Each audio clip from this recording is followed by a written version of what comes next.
Salut, c'est Dim d'Airsoftland. Donc voilà, aujourd'hui on se retrouve pour une nouvelle vidéo qui va parler d'une réplique qui vient de sortir il n'y a pas très longtemps. Donc je parle bien sûr du GHK Sterog GBBR. Donc voilà, on va faire une rapide présentation de l'arme en elle-même. Donc c'est une arme qui a été créée dans la fin des années 70, en 1978, qui est fabriquée par Ster, donc qui porte l'acronyme HOG, Automatic Universal Gewehr en allemand. C'est une arme de style bullpup, donc avec le FAMAS ça a été la première arme qui a été distribuée massivement dans une armée. Elle est chambrée en 5,56 x 45, donc c'est une munition autant. Elle peut recevoir des chargeurs de 30 ou 42 cartouches. Le canon mesure environ 508 mm. Le poids de l'arme est de 3,5 kg. Et elle dispose d'origine pour le modèle A1 d'une lunette avec un grossissement de 1,5. Donc voilà, ça c'est pour la partie technique de l'arme réelle. Maintenant on va voir la réplique, comment GHK s'est débrouillé pour que ça ressemble, pour que ça colle au modèle réel. Donc on va commencer par la boîte. Donc quand vous recevez votre boîte à la maison, c'est une boîte classique de chez GHK. Vous avez le logo de la marque en plein milieu, le petit autocollant qui rappelle la loi pour la France, et l'autocollant sur la gauche qui précise le modèle que vous avez entre les mains.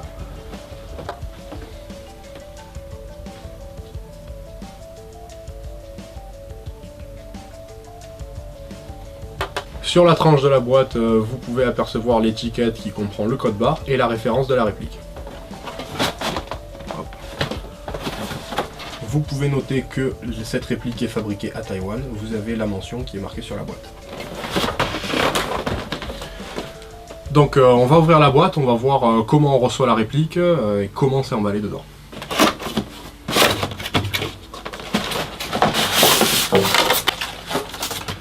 Donc voilà, la réplique arrive dans une protection en polystyrène. Voilà, donc vous voyez que c'est un emballage qui est relativement complet. On a la réplique, son chargeur, la notice d'utilisation avec les papiers, encore une fois, pour l'importation en France. Un bubble loader avec l'adaptateur qui va vous servir à charger les chargeurs plus rapidement. Voilà, donc c'est vraiment bien emballé. On voit que la réplique est très bien calée. Ça ne bouge pas. Donc voilà, c'est une boîte, c'est traditionnel chez GHK, ils ont toujours choisi ce mode d'emballage. À l'intérieur, vous allez trouver la notice de la réplique. Voilà, donc la notice avec le logo de la marque. C'est une notice qui est vraiment très bien détaillée. Au dos, vous avez un QR code qui vous amène directement sur la page internet de GHK. Et donc la notice qui est en anglais, qui va vous expliquer toutes les manipulations essentielles, toutes les parties de la réplique. Voilà, pour une utilisation en toute sécurité et dans le meilleur des cas. Donc comme on peut le voir, la notice a une partie détaillée de la réplique, comment charger le chargeur avec l'adaptateur. Donc voilà, on va avoir tout, le démontage de la réplique, les endroits pour le graissage. Comme c'est un GBBR, c'est une réplique qui nécessite quand même pas mal d'entretien. Donc voilà, les réglages de la lunette, les différentes parties du chargeur. Ça aussi, c'est une page que j'aime bien, on voit les différents accessoires qui sont disponibles sur le site de GHK. Donc on a plusieurs tailles de canon, voilà, comme on peut le voir, des garde-mains aussi, garde-mains RIS pour faire passer votre modèle A2 en version A3. Et bien sûr l'éclaté complet de la réplique. Voilà, donc vous avez tout qui est vraiment très détaillé.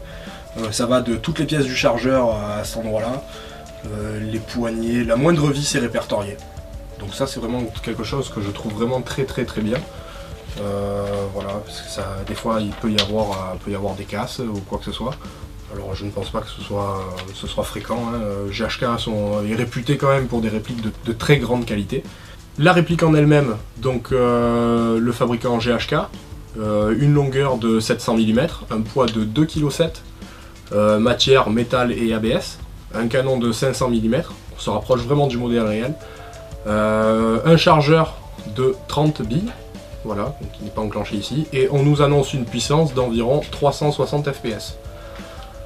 Comme pour le modèle original, la lunette a un grossissement de 1,5. Donc voilà, ça c'est très bien. On se rapproche vraiment des spécificités du modèle réel et on va voir que même pour le démontage, GHK franchement a vraiment travaillé la réplique.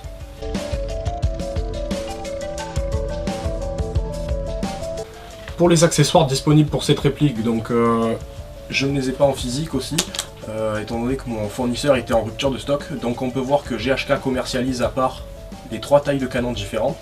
Donc on a un modèle short, modèle intermédiaire pour le Hog A3 et le modèle 20 pouces, voilà, qui est d'origine sur cette réplique.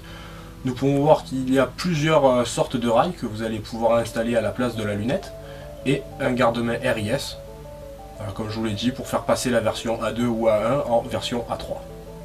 Donc comme je vous l'ai dit, cette réplique est un modèle GBBR, donc à ma connaissance je crois que c'est la seule réplique de Stereog qui fonctionne au gaz.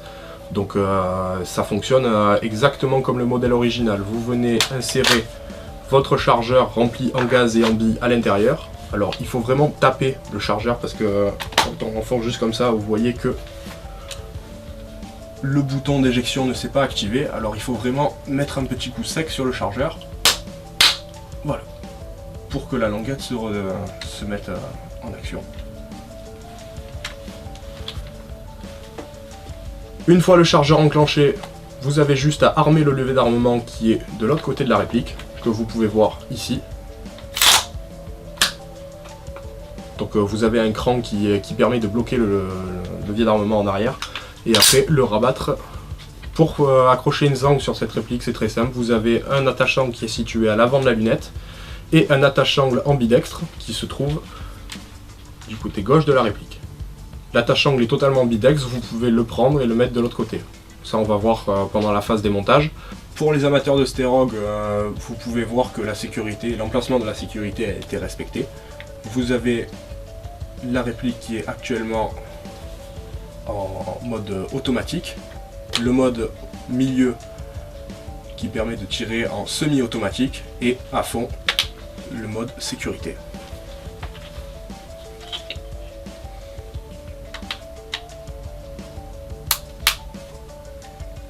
Pour les joueurs qui sont gauchers, alors vous avez un problème en général, c'est que quand vous épaulez, votre joue va rentrer directement en contact sur la fenêtre d'éjection. Alors comme sur le modèle original, vous pouvez voir que le cache est amovible. Voilà, je vais venir le mettre de ce côté. Donc il faut un peu forcer, hein, c'est du caoutchouc. Tout simplement pour ne pas vous faire arracher la moitié de la joue quand la culasse va revenir en avant. Donc comme l'arme originale, la réplique dispose de sa lunette qui est montée d'origine, qui dispose d'un grossissement de 1,5. Le réticule est très sommaire. C'est juste un rond. Pas de point à l'intérieur ou quoi que ce soit. Vous avez aussi les organes de visée mécaniques, donc à l'avant et à l'arrière, qui vont permettre au cas où vous recevez une bille ou que la lunette tombe en panne, pouvoir quand même engager vos cibles à l'aide de ces organes de visée mécaniques.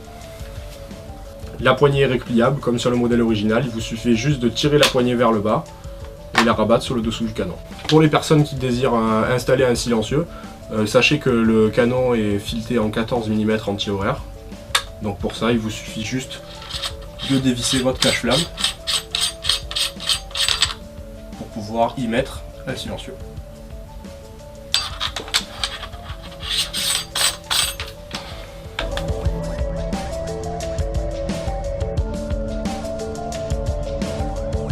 Donc voilà, on se retrouve à l'atelier pour le démontage du Stereog.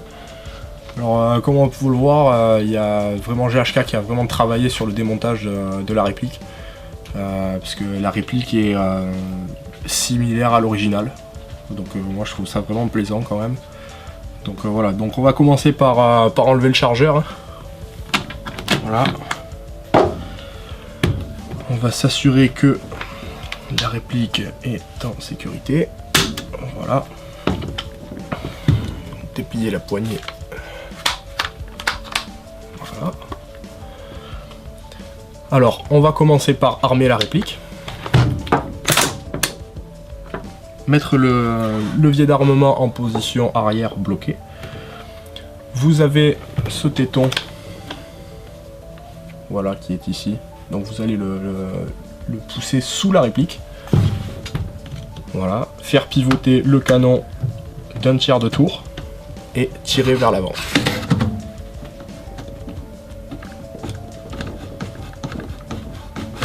Voilà.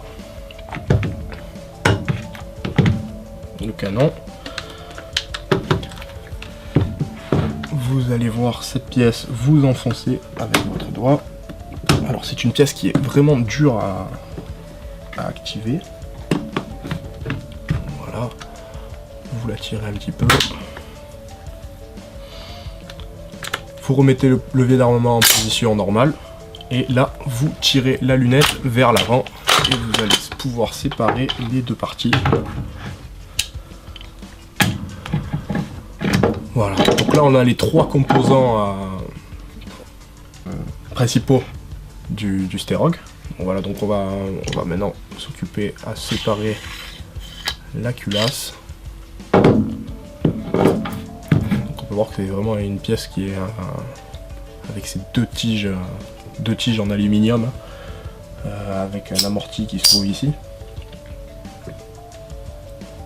Voilà, donc ça c'est la culasse. Vous pouvez voir à l'intérieur le nozzle. Voilà, donc c'est un nozzle typique de chez GHK, on peut les reconnaître aux joints gris qui mettent dedans. Voilà, donc c'est un nozzle avec double joint. Et autant dire que l'étanchéité est vraiment... c'est vraiment le bruit de seringue. Voilà, donc ça c'est pour la culasse. Si vous voulez sortir le nozzle du bol carrière, vous avez une petite vis Allen qui se trouve juste à l'arrière. Voilà, donc vous dévissez, vous enlevez le bloc nozzle qui se situe ici avec un petit tournevis plat, vous le faites sortir sur le haut et vous tirez le nozzle en arrière, en avant. Voilà, donc le nozzle sortira. Si ça force, c'est qu'il y a un problème, c'est que vous n'avez pas assez démonté vous n'avez pas assez dévissé la petite vis à l'arrière.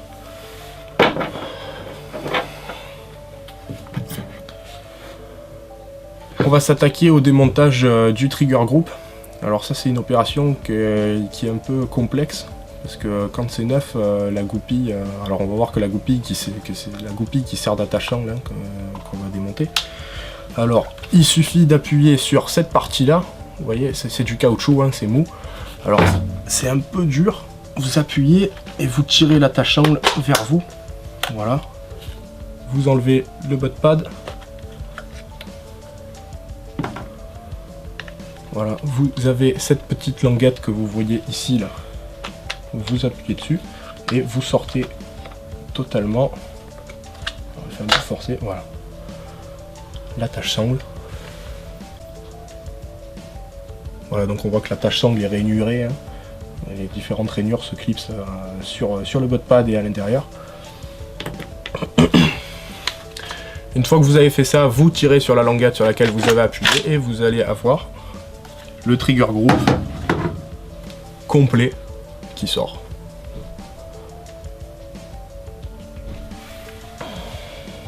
Voilà, donc GHK dans son manuel conseille d'utiliser de l'huile mécanique pour graisser les différents axes du trigger group.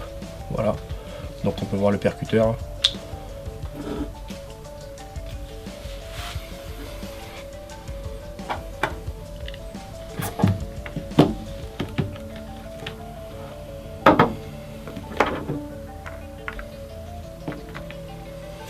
Voilà, vous avez votre réplique qui est entièrement démontée.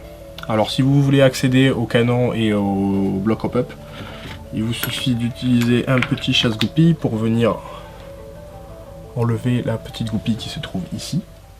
Voilà, donc c'est le petit rond que vous voyez juste là. Vous la tirez délicatement avec une petite pince. Et vous pouvez sortir l'ensemble canon, joint et bloc hop-up. Donc on reconnaît le joint GHK gris.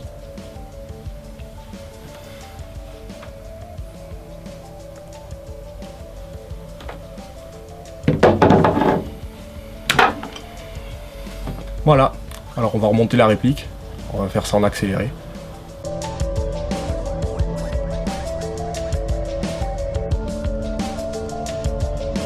Voilà, donc on se retrouve directement pour les tests chronie. Alors on a une puissance annoncée à 360 fps, on va voir combien ça sort directement en sortie de boîte. C'est parti.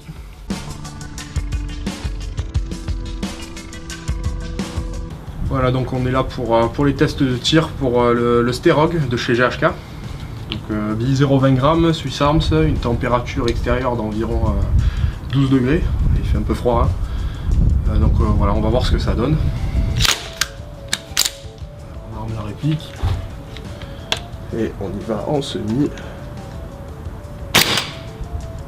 Alors 337, 356,2, 348,1, 345,4 et 346,8. Donc on peut voir qu'en début de chargeur il y a une petite baisse, hein, mais après ça stabilise vraiment très vite. Donc on est un peu en dessous de la puissance qui avait été annoncée. Mais sinon on peut jouer à peu près partout, hein. C'est une puissance qui est en dessous des 350 fps, donc pour la France c'est nickel. Moi je dis un bon 10 sur 10 pour GHK de ce côté là.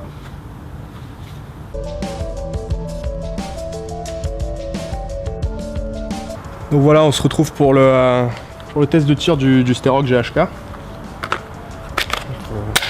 Voilà. Donc bille 0,20 g, gaz ultraire. Donc il fait un peu froid, hein, comme on l'a vu au test chronie, il fait pas très chaud. Alors on va essayer de voir ce que ça donne sur 10 mètres. On va viser le carré du milieu.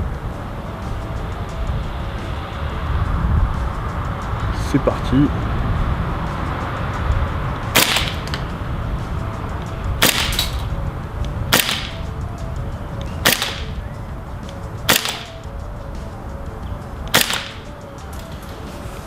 Alors on va aller voir ce que ça donne en cible.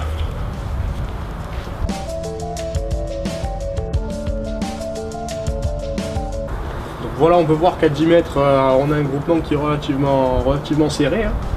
On a un écart de 9,5 sur cette partie-là, à l'extrême. Donc pour un fusil d'assaut, c'est très correct, hein. Je pense qu'il manque un peu de réglage jump-up. J'avais pris ma visée ici, donc on voit que les billes sont légèrement en dessous, hein, attention. Avec une bille un peu plus lourde, là j'ai tiré à la 0,20 g d'origine comme ça. Je pense qu'avec une bonne 0,28 on pourrait arriver à un groupement qui ne sortirait pas de ce carré là. En sortie de boîte c'est vraiment très correct.